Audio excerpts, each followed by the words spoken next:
Salut tout le monde, et aujourd'hui je vous emmène dans ma deuxième sortie depuis la fin de ma formation de base et j'ai décidé de visiter un autre spot mythique en France qui est énormément sauté et je parle de la vallée de l'Arve et notamment Maglan et ses falaises. La vallée de l'Arve qui est un endroit magnifique avec des paysages somptueux et bien sûr du coup un nombre de sauts impressionnant que ce soit pour l'aile, pour le 2 pièces ou pour le lisse. Yep. Tadam.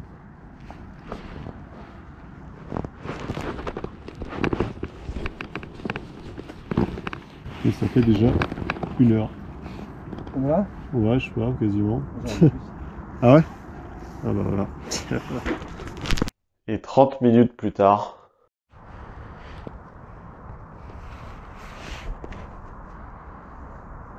Et là, après presque 2 heures d'attente, enfin une ouverture. Alors on se prépare, on check et on y va. C'est en direction du truc de cross en face là? Ouais, grosso merdo, ouais. Ok.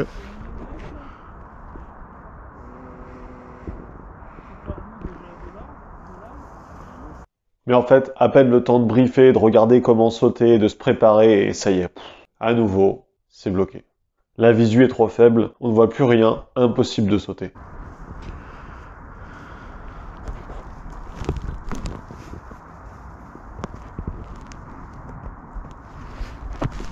Et encore un peu plus tard. Ça commence à être un peu plus clair? Ouais, là, ça commence à être un peu plus clair. Je suis prêt à partir, ça va? 2 secondes, tu veux la place, hein, Antoine, si jamais t'es plus décidé? Par exemple, j'ai moins besoin de voir la face que vous. C'est la seule différence. Ouais, moi j'ai besoin d'un peu de temps à chaque fois. Hein. Ouais, bon. Comme ça là. Ah bah, l'autre jour j'en avais déjà eu un comme ça quoi, les mecs ils partent devant moi, j'étais tout seul, puis je vois le nuage qui arrive, je suis avant le nuage, parce que ouais ça se refermait vite, mais bon ça va, c'était pas autant que ça hein, quand même, hein. C'était juste sur le haut de la face. Ouais, puis si c'était en désert, c'était pas mal. Ouais c'était Bourny, et puis c'était, non je te dis c'était sur 30 mètres quoi. J'étais prêt là. Ah ouais t'aurais pu ouais. Mais 1 minute plus tard, c'est à nouveau la même chose.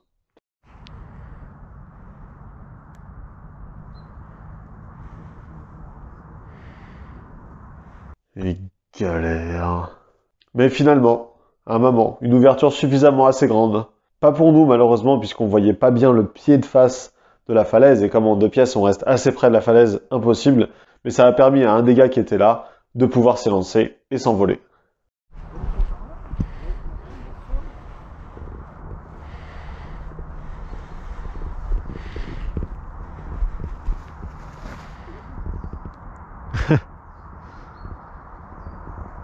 Et enfin, après 2 heures et demie d'attente, ça va être à nous. L'ouverture est bonne. On peut y aller. Yes! 3,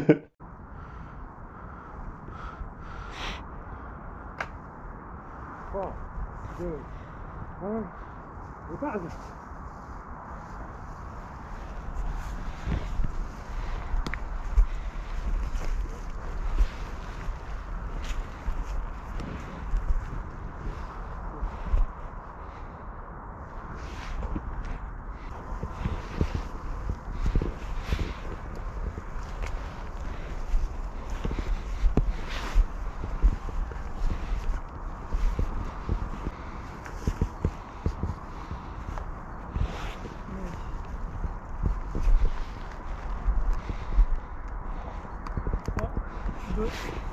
Et base.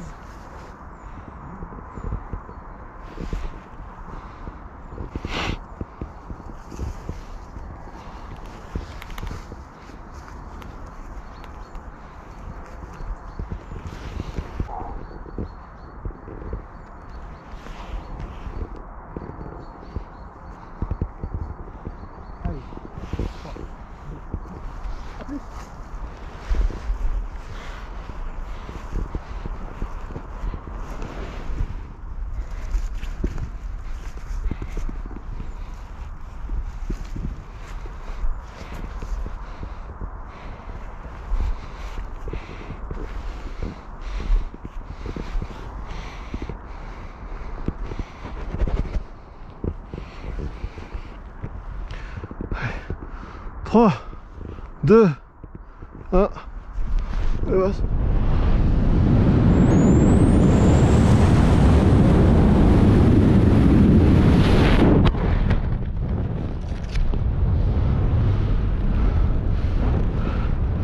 Oh, c'est bon ça. Oh putain, c'est dégagé.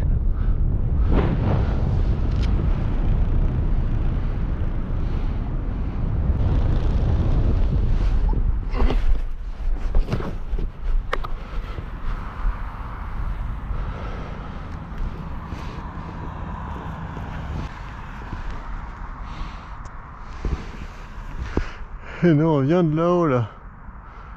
Dans la merdouille.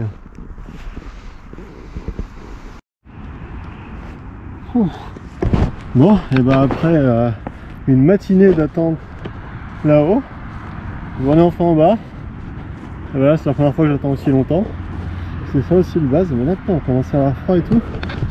C'est pas dingue, en fait on a une couche de nuages, là ça se voit moins, un mec qui était resté sur le sommet. Et nous on voyait que dalle. Ça nous gênait vraiment, là en fait c'est vraiment en train de partir. Donc maintenant bah, ça va pouvoir sauter. Là sinon, joli saut par contre. Sacré visuel, hein. On a la dalle là, qui est au milieu qu'on passe dans la projection. Putain mais en fait faut avancer quand même en fait. Hein. Donc je suis pas tiré trop tard, donc j'ai fait mon nouveau pliage, je l'ai plié en outil des feuilles. Ça s'est super bien ouvert. Super saut, on va essayer de faire mieux mais cool. Ok, donc là premier saut nickel. On replie en bas avec nos bâches dans un coin à Maglan et on décide de remonter pour le deuxième saut. Sauf que là, on fait le tour avec la voiture, on arrive en haut normalement, on pose la voiture et on commence la marche à pied et on croise un minivan de deux locaux qui eux ont emmené des gars sauter sur le belvédère en wingchut et qui nous mettent en garde. C'est des gars du coin donc ils connaissent quand même bien les conditions et ils nous disent ouais on était sur le belvédère, les conditions sont pas incroyables pour du 2 pièces, honnêtement je pense pas que ça passe, d'ailleurs je vous déconseille même limite de y aller. Il y avait trop de vent, ce sera trop dangereux, vous arriverez pas à rejoindre l'atterrissage. On en parle à un moment, on essaie de comprendre quels sont les dangers du coin, les risques qu'il y a. À la fin de la conversation, on décide donc quand même, moi et mon pote, d'aller jusqu'à l'exit pour voir, parce que de toute façon, quitte à être là, on était à une demi-heure de l'exit. De toute façon, au moins aller se faire une marche à pied et puis regarder ce que ça donnait sur place. De toute façon, on part dans l'idée qu'on va pas sauter, qu'on va au bout, voilà, profiter un peu de la vue et de la falaise, et puis que de toute façon, à 99,9% des cas, on va repartir et qu'on redescendra à pied. On a un autre gars qui est avec nous, qui lui va monter en aile sur le belvédère. Du coup, on échafaude une sorte de petit plan en se disant, bon bah écoute, si les conditions sont... Il s'avère que finalement, elles ont pas l'air inquiétantes par rapport à ce qu'ils nous ont dit, même si ça a pas l'air d'être le cas, ce qu'on fera, c'est que si toi tu sens que c'est bon, parce qu'il est quand même plus expérimenté que nous, et que tu peux partir, on te laissera passer, on te laissera descendre, et comme ça, bah, comme tu seras en bas dans la vallée, tu pourras nous donner les conditions en bas dans la vallée. Parce qu'il faut savoir qu'à Maglan, le risque, c'est surtout ça. C'est le vent en fond de vallée qui devient assez fort rapidement et qui nous empêche de rejoindre la zone d'atterrissage. Et quand on ne peut pas atterrir à Maglan, on peut vite se retrouver emmerdé et atterrir dans des endroits tout petits, voire ou dans une zone complètement défoncée, donc c'est vraiment ce qu'on veut éviter. Donc on décide de faire ça. Et là, on arrive sur l'exit, pas un poil de vent. Genre rien du tout. On se dit putain c'est pas possible avec ce qu'ils nous ont dit. Nous dans notre tête on repartait, on rentrait. Mais là avec ce qu'ils nous ont dit, ça a pas l'air d'être ça quoi. Pourtant ils nous ont dit de pas sauter, on va pas sauter quoi, c'est complètement con. Et on reste là, peut-être 3 quarts d'heure à checker, à acheter des brindilles, à regarder le vent dans la face, à se dire bah non il y a pas de vent, à regarder en bas les arbres et tout, mais on voyait rien qui bougeait, on se dit c'est pas possible quoi. C'est pas possible. Et là notre pote qui est sur le belvédère décide lui d'y aller, parce qu'il dit bah moi j'ai pas de vent de toute façon au départ, donc après une fois que je serai en vol je m'en fous, je vais aller super loin donc de toute façon je pourrais poser. Il part, on le voit passer juste en dessous de la falaise, c'était incroyable, c'était un kiff de ouf. Il atterrit en bas, il nous rappelle et il nous dit bah les gars, y a pas de vent, il y a ça turbulette très légèrement dans les falaises mais que dalle, et à opposer il y a 0 vent, donc bah c'est tout bon quoi. Et donc c'est parti. Ouais, aujourd'hui c'est fou. Ça filme moi ou pas? Oui, c'est tout bon. Alright. Ça clignote.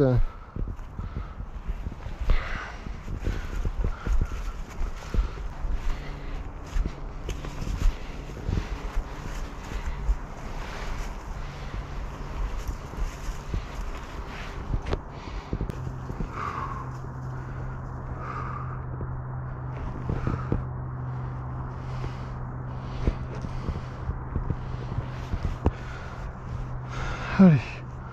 3, 2, 1. Et base.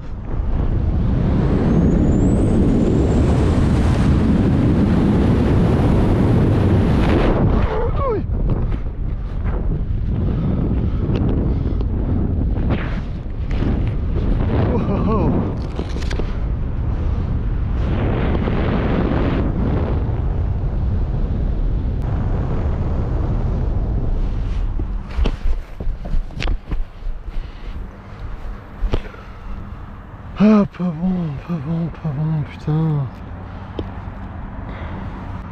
Merde.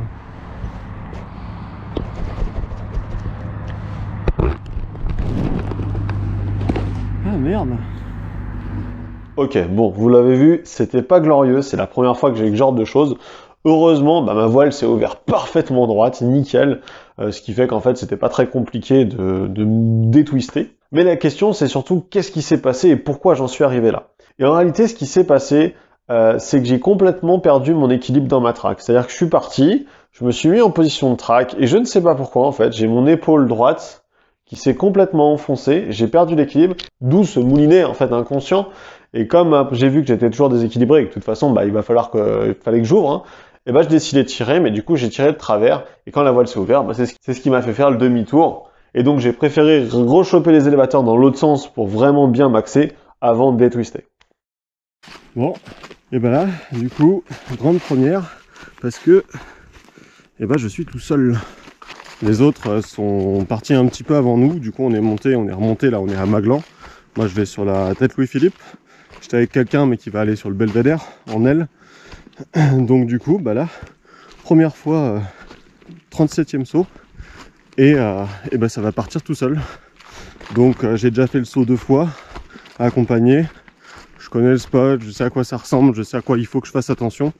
Et donc du coup, là, on regarde ce que ça donne tout seul. Ça va être sympa, ça va me laisser l'occasion de prendre vraiment mon temps, de pas trop me speeder, de pas m'occuper des autres. Je vais juste attendre que sur Belvédère, parce qu'ils partent un peu d'au-dessus et plus haut, ils vont revenir en aile logiquement, donc je vais attendre qu'ils me donnent la confirmation qu'on parte pas en même temps pour pas qu'il y ait de danger. Et puis du coup on va se faire ce petit saut tout seul. Donc ça va être super cool. C'est une bonne expérience, je suis plutôt content. Et les conditions sont vraiment bonnes, le ciel est dégagé, ça va pas encore trop chauffer donc il n'y a pas de vent. On va voir quand même ce que ça donne là-bas. Mais ça devrait être génial. Bon, et là du coup on arrive au premier exit sur ma route, qui est la nouvelle tête. C'est une variante de la tête Louis-Philippe qui est juste derrière. Et donc on a l'exit qui est juste là. Voilà, là on commence déjà à voir la falaise, la belle falaise. On va descendre pour regarder comment c'est au niveau du vent. Hop, voilà, pas se casser la gueule, hein. Hop là. Voilà. Et voilà. Donc là on est sur la nouvelle tête. Et l'exit de la tête Louis-Philippe, il est juste un peu plus loin. On va voler au-dessus de ce pierrier qu'on voit en bas là ici. Alors il y a un petit peu de vent. Oh, commencer en bas. Hop. Ça va pas l'air trop méchant. Allez, on remonte. Et puis on va aller sur notre exit, qui est juste derrière. Hop. Et donc là, une fois équipé, toutes les conditions vérifiées, tout est checké, les conditions sont bonnes, tous les voyants sont au vert, je décide de sauter.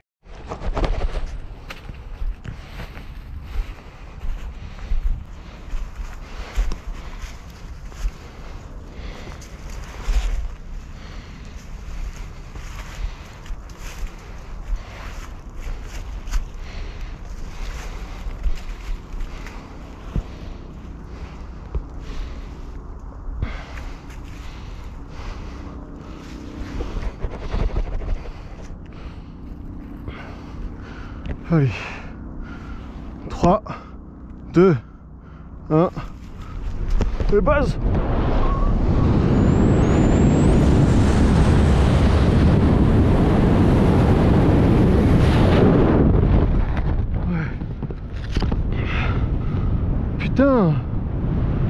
déséquilibré au départ à nouveau.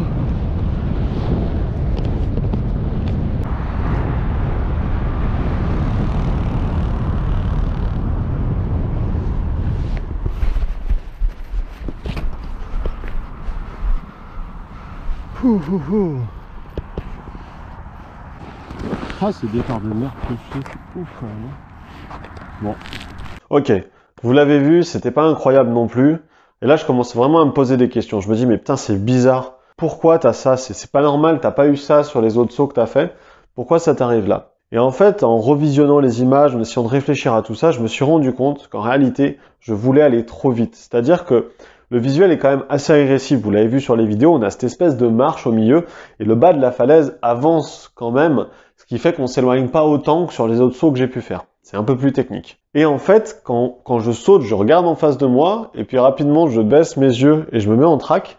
Et en fait, quand je baisse les yeux et que je vois cette marche, j'ai envie de partir, mais trop vite. Et du coup, en fait, je me suis rendu compte dans les images que ma mise en track était trop rapide. Comme un élève pack qui veut aller trop vite dans sa mise en flèche, en fait, je vais trop vite et du coup, je me déséquilibre. Et dans ce déséquilibre, bah après, en fait, je perds mes appuis, je suis pas bien, je gigote et ça va pas. Donc, du coup, en fait, il faut vraiment que je prenne mon temps, que j'accepte de prendre mon temps, ne pas me presser dans ce que je suis en train de faire. Accepter qu'il faut me laisser un petit peu de temps, un petit peu de vitesse. Et puis, je suis débutant, je ne vais pas me mettre aussi vite en track. Voilà. Et donc, prendre du temps pour venir faire ma mise en track. Et c'est ce que j'ai briefé avec des gars là-bas, j'en ai parlé, on a échangé, on a parlé technique, on a parlé plein de choses. Et vous allez voir qu'en fait, une fois qu'on a compris d'où vient le problème, ça se règle très bien. Regardez.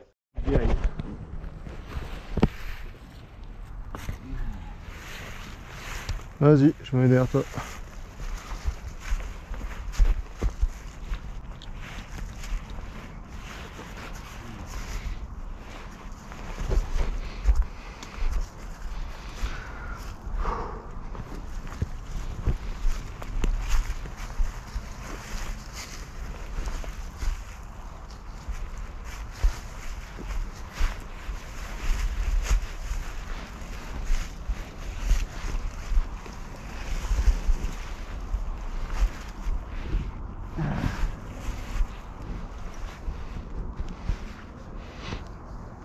Allez, Et bah profite. 3, 2, 1. Pas trop fort avec le pied. 3, 2, 1, base.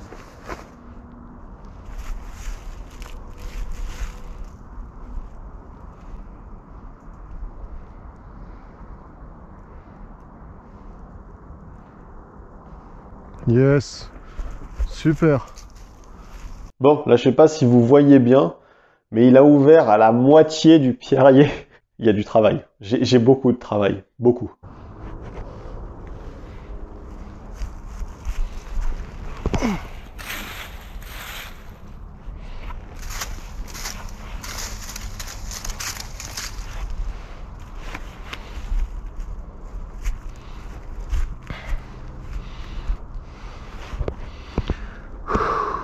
Allez.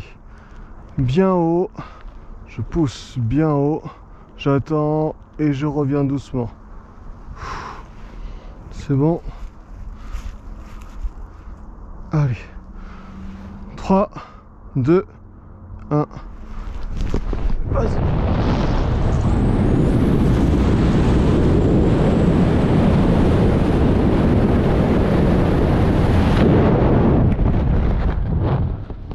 Yes, mieux, beaucoup mieux.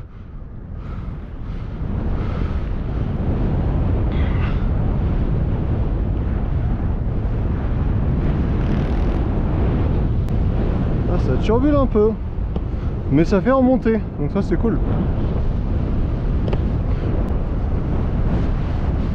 Oh là, oh là là, oh là là.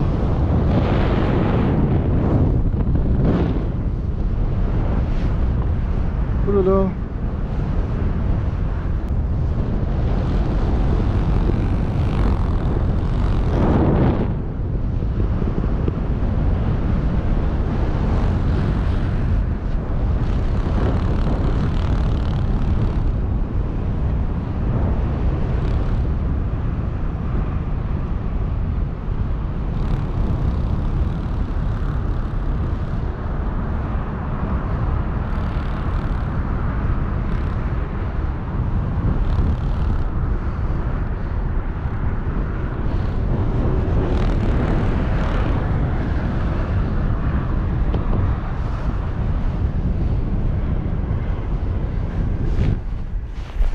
Wouhou.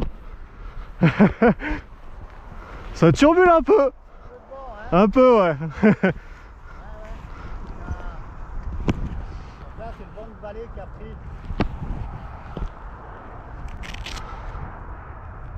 C'est pour ça que l'été ici, ça saute que très tôt le matin. Ouais, bah ouais, parce qu'après ça souffle. Le vallée, il est vraiment fort. Yes. Et voilà, 2 jours, 4 sauts, incroyable, bien qu'on ait attendu longtemps sur le premier saut, que j'ai eu ces petits déséquilibres sur mon saut numéro 2 et saut numéro 3, j'arrive maintenant à 39 sauts, et ce saut de la tête Louis-Philippe m'a vraiment appris quelque chose de plus, m'a appris à gérer un visuel qui peut être un petit peu plus agressif et un saut un petit peu plus technique. J'ai donc appris à me laisser prendre le temps, en fait, de pas trop me précipiter dans ce que je faisais, car ça ne menait qu'à des mauvais résultats, comme on a pu le voir. Et au final, je suis vraiment content d'avoir fait ces sauts-là. J'ai vraiment découvert un nouveau spot qui est incroyable, un nouveau spot que je retournerai sauter de toute façon. Bien que celui-ci, si on doit comparer les sauts que j'ai fait avant, est quand même plus technique et qu'il demande une track plus efficace. En tout cas, la prochaine fois que je retournerai sur la vallée de l'Arve, j'ai encore plein de sauts à découvrir, car je n'ai pas eu le temps de faire le classique de Maglan et le Kikour, qui sont quand même 2 spots incontournables, je trouve aussi, dans le coin. Donc à l'occasion, j'irai découvrir ça et je vous le ferai partager. Merci d'avoir suivi la vidéo, et puis je vous dis à la prochaine. Salut tout le monde!